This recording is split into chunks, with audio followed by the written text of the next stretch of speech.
নমস্কার বন্ধুরা, জীবনের গল্প চ্যানেলে তোমাদের সবাইকে স্বাগত জানাই। বন্ধুরা, আজকে আমি একটু ঘুরতে বেরিয়েছি আবার, কিন্তু রাত 3টের সময় বেরিয়েছি। এত তাড়াতাড়ি করে বেরিয়েছি, বাড়ি থেকে ভিডিও করতে পারিনি। রাস্তার মধ্যেও গাড়িতে অন্ধকার ছিল, তখনও ভিডিও হয়নি। এখন আমরা অনেকটা দূরেই এসে গেছি। তা এখন টিফিন করতে হবে। একটু চপ মুড়ির দোকান দেখা গেছে, আছে কিনা দেখতে গেছি। আমরা এই যে পুরুলিয়া ঢোকার আগে এই একটা দোকান আছে, কচুরি ফুচুরি আছে, দোকানে খাবো। মিঠুন দাঁড় করাচ্ছে। হ্যাঁ, ঠিক আছে। আমরা এখন টিফিন করতে নামছি। দেখি, ঠিক আছে, পুরি পরে তরকারি। ফোন করছি। এই যে পুরি তরকারি, রাস্তার পাশের দোকান। না, রসগোল্লা নেই, ওই মেচা সন্দেশ আর ওই যে ইয়ে আছে, লাড্ডু আছে, ও ভালো লাগে। যে লাড্ডু আছে দেখে ভালো লাগে। তো ওগুলো কি, ও একই ছোলা ছাতু দিয়ে বানিয়েছে, বুঝেছো বন্ধুরা। যে টিফিন খেয়েছি ভালো না, মানে এখানে ভালো দোকান নেই, রাস্তার পাশে, সেই গ্রাম তো ভালো না। তবে চপ ছিল, তাই দুটো চপ নিয়ে এসেছি। চপ দিয়ে মুড়ি দিয়ে খাবো, গাড়িতে বসে বসে খাবো। আমাদের রাস্তাটা পাহাড়ের উপর দিয়ে উঠছে, পাহাড়ের উপর দিয়ে উঠছে, পাহাড়ের উপরে উঠছে, নামছে, উঠছে, নামছে।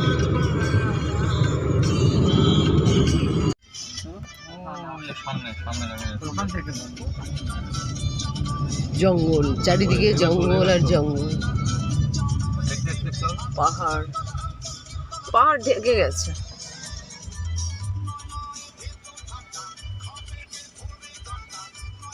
দূরে পাহাড় দেখা যাচ্ছে। ক্যামেরাতে কতটা দেখা, ক্যামেরায় কতটা আসছে।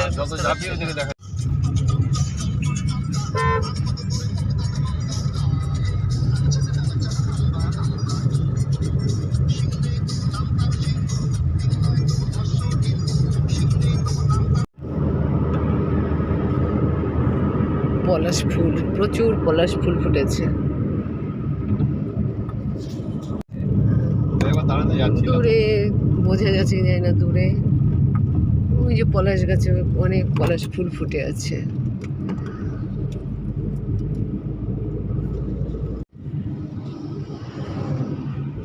এই জঙ্গলের মধ্যে প্রচুর পলাশ ফুল ফুটেছে, জানি না তোমরা ক্যামেরায় ক্যামেরায় ধরতে পারছে কিনা।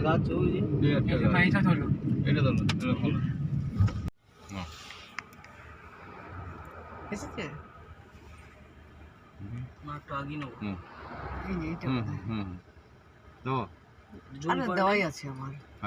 ঠিক আছে, চলো। আদিবাসীদের ঘরগুলো সব মাটির ঘর, মাটির গেট, সেগুলো আবার ভেঙে কেউ আবার করেছে, পাকা করেছে।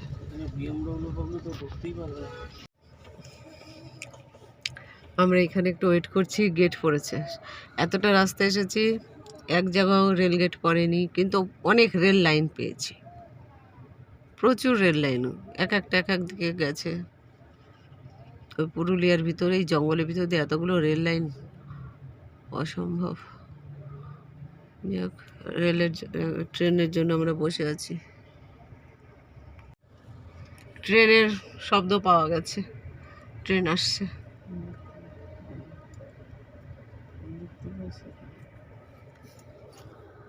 সামনে থেকে তো আওয়াজ মনে হলো।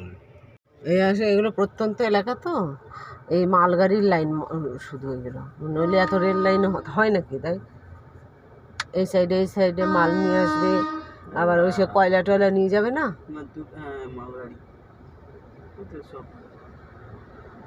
এই মালগাড়ি কয়লা নিয়ে যায়, কাঠ নিয়ে যায়, পাথর যায়। হ্যাঁ, এই জন্য এত রেল লাইন। তাই বলছি, কোন লাইন এত এখান থেকে গেছে? মালগাড়ির লাইন। এই জন্য পাহাড়ি এলাকা, জঙ্গল এলাকার ভিতর থেকে মাল নিয়ে যায়, দিয়ে যায়।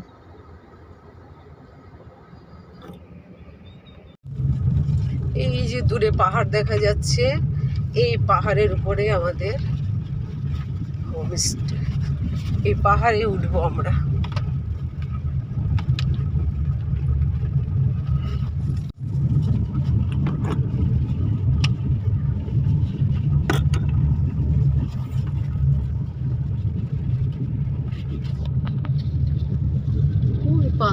পাহাড়ে এই যে পলাশ, তারা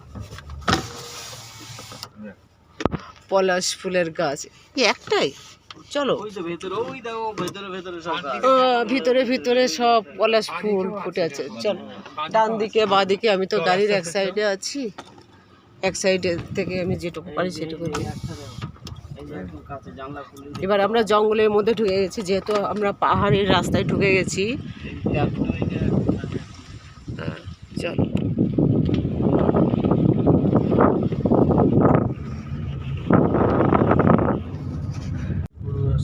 অনেক, এখান দিয়ে জঙ্গলের ভিতর দিয়ে অনেক পলাশ গাছ আছে, যথেষ্ট ফুল ফুটে আছে, অনেক ফুল ফুটে আছে।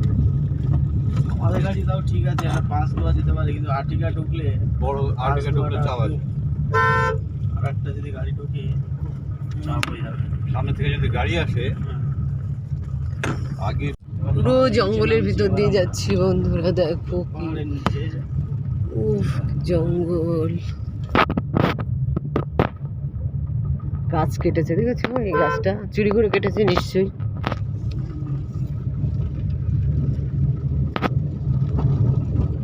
এখনো আমাদের 5 কিলোমিটার যেতে হবে। 5 কিলোমিটার গেলে তারপরে আমাদের বনপলাশী হোটেলটা পাবো।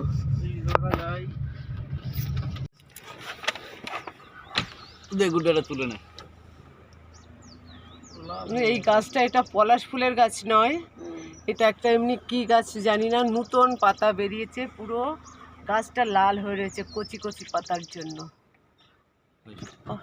খুব সুন্দর লাগছে। আমি তো ভেবেছিলাম এটা পলাশ ফুলের গাছ, এখন দেখি যে পলাশ ফুল নয়, পুরো দেখ প্রথমে তো হচ্ছিল পলাশ ফুল।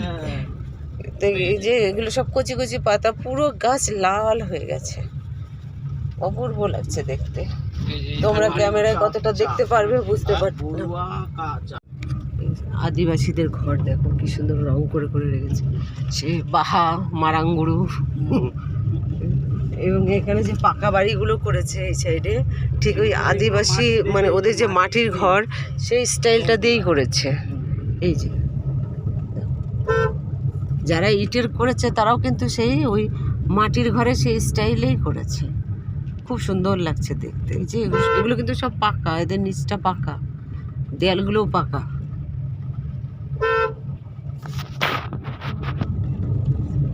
ওদের যে আদিবাসী মানে যে ঘর, কাঁচা ঘর আদিবাসীদের, সে যারা পাকা করেছে তারা ওইভাবেই ওই স্টাইলেই করেছে, ওইভাবেই রং করেছে, ওই ওদের ঐতিহ্যটা ধরে রেখেছে। একদম পাহাড়ের কোল দিয়ে যাচ্ছি আমরা। পাহাড়ি যে গঠনটা, মানে উপর থেকে শুকিয়ে গেছে, সবুজ ঘাসগুলো শুকিয়ে গেছে, তো ওদের পুরো পাহাড়ের পুরো পাথরগুলো বেরিয়ে গেছে, স্তর বাইরে স্তর, কিভাবে সাজানো পাথরগুলো। ভূগোলে পড়েছি, ছবি দেখেছি, স্বচক্ষে দেখা, খুব সুন্দর লাগছে দেখতে। তার মাঝে আবার পলাশ ফুলের গাছ, এখান দিয়ে অনেক পলাশ ফুলের গাছ আছে। এই যে আমরা যখন আগে রাস্তা দিয়ে এসেছি, এত রাস্তার কাছে ছিল না, রাস্তাগুলো চওড়া ছিল। দূর থেকে পলাশ ফুলের জঙ্গলের মধ্যে অনেক পলাশ ফুলের গাছ দেখেছি। এই যে বাসনাকটা কি, হ্যাঁ মাদল, মাদল সাঁওতালদের বাস ছিল, তো সেটা গান ওই যে লেখা আছে। সাঁওতালদেরই তো আদিবাসী বলা হয়। মানে আদিবাসী মানে কি, যারা এখানে মানে হ্যাঁ আদি এই দেশের প্রথম থেকে তারা এখানেই বসবাস করে যাচ্ছে। আমরা ঘুরে ঘুরে কিন্তু একটু উপরেই উঠছি, দেখেছিস তো? আমরা পুরো পাহাড়ের রাস্তায় ধরে ফেলেছি, পাহাড়টাকে ঘুরে ঘুরে আমরা উপরে উঠছি। তার জন্য কাছ দিয়ে এত পাহাড়ের কাছ দিয়ে যাচ্ছি। হ্যাঁ, এই যে একদম পাহাড়ের কাছ দিয়ে যাচ্ছি, রাস্তাটা পাহাড়ের কাছ দিয়ে। ওই যে উই ঢিপি দেখেছিস, উইয়ের ঢিপিগুলো, আচ্ছা খুব ভালো লাগছে দেখতে। এই যে কতগুলো পলাশ গাছ, রাস্তাটা আবার বেঁকে গেল। বন্ধুরা দেখো, এই যে আমাদের গোপুসোনা এইখানে এসে চিড়ে দিয়ে লাঞ্চ হয়ে গেছে। ওই গোপুরটা বাবা কি সুন্দর হাঁচি কুচি মুখ নিয়ে বসে আছে গোপুরটা।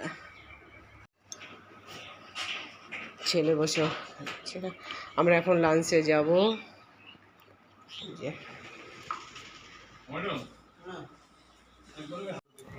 এইটা আমাদের ভিতরে আমরা লাগেজ টাগেজ রেখেছি। এই একটা জায়গা, এটাকে বলে ইকো হান্ট।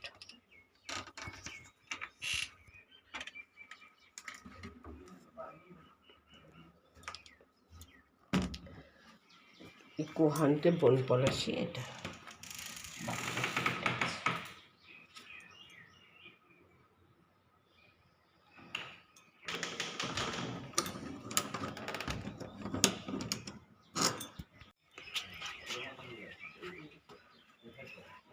আমাদের হাটটার নাম দিয়েছে কেনকেচে।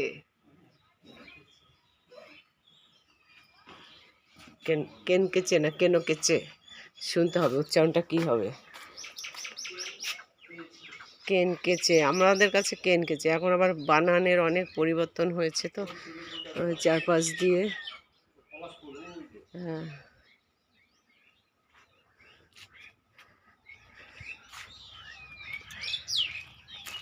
ওই দূরে একটু দূরে পলাশ গাছে সব গাছ কটা এইসব পলাশ ফুল ফুটে আছে। এগুলো বিকালে গিয়ে ঘুরবো যখন, তখন আমি ফটোগুলো আবার তুলব। সামনে একটা পন্ড মতো আছে, কিন্তু এটা সুইমিং পুল করবে না কি মাছ চাষ করবে জানি না এরা। আর কদিন আগে আসলে পরে সূর্যমুখী গাছগুলো দেখা যেত। এখন লাঞ্চ করতে যাচ্ছি আমরা। এখানে এসে স্নান করেছি সবাই, স্নান টান করে এখন লাঞ্চ করতে যাচ্ছি। সেই রাত 3টেয় বেরিয়েছি, তার মানে আরও আগে আমাদের উঠতে হয়েছে। চোখ দুটো জ্বলে যাচ্ছে। এটা কি ফুল ও বন্ধুরা আমি জানি না। দেখো এই এই এর আমি মাধবীলতা ভেবেছিলাম গাছটা, এখন না দেখছি না অন্য ফুল। তোমরা যদি কেউ নামটা জানো তাহলে দেখে বলো। আমি এখানে এদের কাছে শুনে নেব, শুনে নিয়ে পরে করতে পারবো। এটা গিরগিরি, এইটার নাম হচ্ছে গিরগিরি, হাটটার নাম।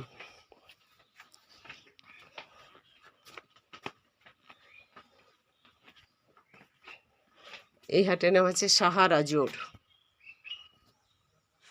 নাম আছে এক একটা। আর একটা হচ্ছে শুক্রবুড়ু। তো বন্ধুরা, আমি পুরুলিয়া গিয়ে যেসব ভিডিওগুলো শ্যুট করেছিলাম সেগুলো এখন দেখছি যে আমার যে টাইম আছে এক এক দিনের, যে আমি ঘুরেছি, যত জায়গা ঘুরেছি, যে ফটো শ্যুট করেছি, সে যে আমার যে টাইম আছে সেই টাইমের থেকে অনেক বেশি এক এক দিনের শ্যুট হয়েছে। তাই আমি সেইগুলো আর নষ্ট করব না এডিটিং করে। সেগুলো আমি তোমাদের এক এক দিনেরটা 2 দিনে ভাগ করে দেব। তাহলে আমার কিছু নষ্ট হলেও আমার অনেকটাই আমার স্মৃতি হিসাবে থেকে যাবে, আমার ভিডিওতে থেকে যাবে। তাই আমি 2 দিনে ভাগ করে করে দেব।